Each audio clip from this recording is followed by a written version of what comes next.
So today we're going to discuss a 4-part test that you can check to see if you are training in the correct way to grow the most amount of tissue you possibly can. Here's a quick collage of where I started to where I'm at currently, the muscle I've managed to accumulate. Over understanding these principles, more tissue has probably come in the back end 18 months than it has in the first 3 years, just because of what I've managed to learn over this time. And the more I learn, the more I can relay back to you. These are also the principles I apply to the training for all of the guys within the Gorilla Platoon, which is the online physique transformation program that I use to get results each and every week like this. So we'll waste no time, we'll go straight in and we'll approach this from looking at a working set perspective. So let's take this now. You're in the gym, you're training, you're going to go and train a specific muscle group like an incline chest press. There are 4 things you want to look for to make sure that you're training in the correct way to get the most out of it. Now, sure, if you miss out one of them, you're still going to get stimulus. Yeah, sure. I'm not saying if you miss all 4 or one of them, you're not going to see gains. You will. I'm just trying to get you more efficient worth of training. You're in the gym anyway. You're maxing out effort anyway. You may as well cash in the best you possibly can to get the best results possible. So when we start the set, there are 4 things you want to focus on. The first one is the speed of the repetition. This is known as the tempo. Now, when you conduct the tempo, you're going to slow it down through the eccentric, specifically around 3 seconds from the top to the bottom. 3, 2, 1. You're going to pause in the lengthened position.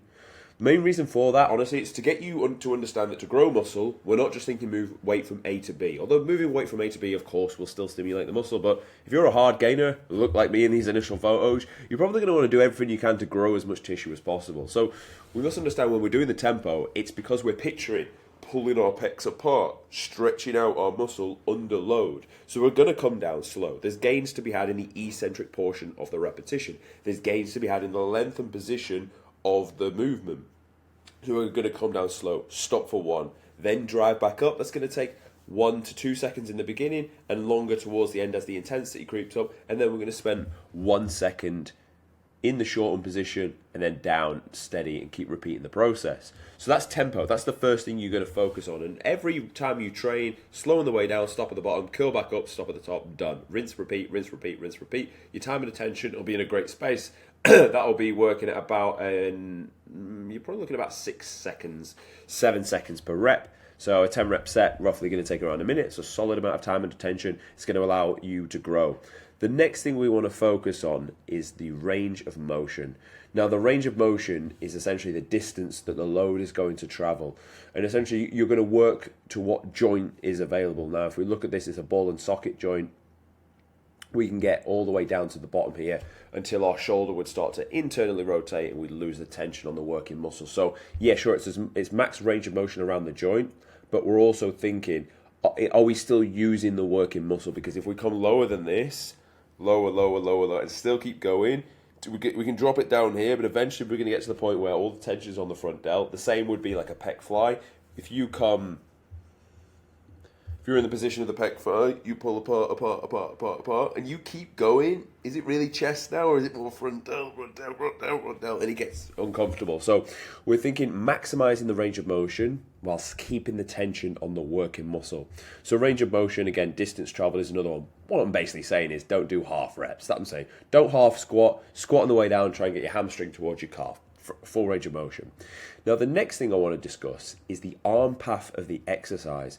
How you establish that is understanding where the working muscle starts and finishes. So if we're looking at the pecs, it's going to start at the sternum, run across, and attach onto the humerus. So to train the pecs, rather than thinking about pressing up and down, you're actually thinking about converging your humerus towards the midline of the body to stretch and shorten the working muscle. Now, when it comes to lats, you'd be thinking, inserts onto the humerus, starts down by the hip, pull the humerus towards the hip. Bring the origin and the insertion together. Just take a second and pause and think, what am I training here? Am I really bringing the two of them together in the most efficient manner? Or is my chest concaved in, therefore, and when I go to press, it's more on my delts because my chest isn't pulled out and stretching across? And you want to set your position up when you do each movement to make sure that the working muscle is stretched out and under the tightest amount of load so you can put full mechanical tension on. Because you can bet your bottom line, your body will find clever ways not to use the working muscle because it hurts and it's hard. So you need to put yourself in a position where that is not an option. And then we've got the last thing. So far we've had tempo, speed of repetition, range of motion, distance traveled, arm path, stretch and shorten the working muscle, And then the last thing we're going to look at is the intensity. Now, how do you know if you're training with true intensity? Honestly, it's going to go off the speed of last repetition. Take a compulsory breath, we come down, and then we drive up 1, 2, 3, 4, 5. 5 seconds to contract the muscle. You think I could have got another after? I mean, we can try, but realistically, no. If your last repetition is 5 seconds long, I know you're training hard enough. Is it going to be like that across every exercise? Maybe not. But for the majority of your main moneymaker exercises, you want to be coming off that set where it was like a 4-second concentric to contract the muscle. That's how you know you're taking it to true failure. And if it's not, add more load. Don't waste any time, just add more load. Provided you want to get the first 3 right first. But once you do, because you can standardize the first 3, the time and attention is standardized by seconds. The distance traveled is standardized by the range of the joint, but the length in which the working muscle can go to before it transfers most of its load onto another muscle. And then you're going to standardize the arm path because it's understand what's the function of the muscle. The function of the pec is to move the humerus towards the midline of the body. Simple, done. It's relatively black and white. The last thing you then got is your intensity. You can't really standardize intensity because on one day you may be feeling fresh as a daisy, on the other you may not. On one day you may have pushed the load up and only got a certain amount. But then again, intensity is still there. Obviously you could standardize intensity. You always train to failure, but effort is something you can't standardize because it's quite subjective to the human. You want both. You want to always apply effort, and with effort comes intensity. So they're the metrics you want to follow in order to grow tissue in the most efficient manner.